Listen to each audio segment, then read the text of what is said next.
in northern Chile, the main occupation is mining. And there's a lot of mines up in the north part of Chile. And you'll actually get people from southern Chile going up to the mines, and they work, the Chilean men, it's mostly men who work in the mines, but they'll work 7 by 7 or 10 by 10. So they're in the house for 7 days and then they leave for 7 days.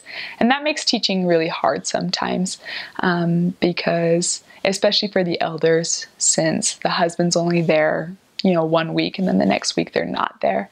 And it's just a cultural thing that you just get used to.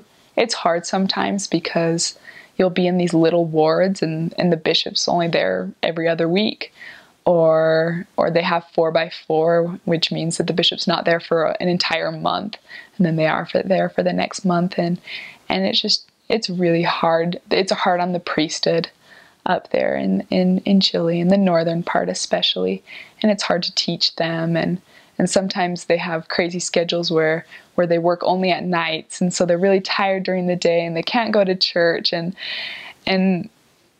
it's just one thing that you get used to.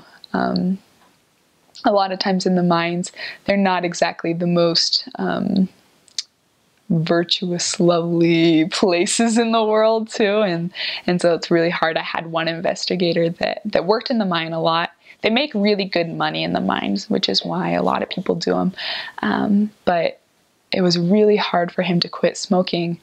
And it was because when he was down in my area, we could help him and he had all this moral support. But when he went up to the mines, everybody else was smoking and he was underground, and the temptations were just so much there, and we couldn't even call him for the whole 7 days because he was out of signal. And it was a really big challenge, but it's their way.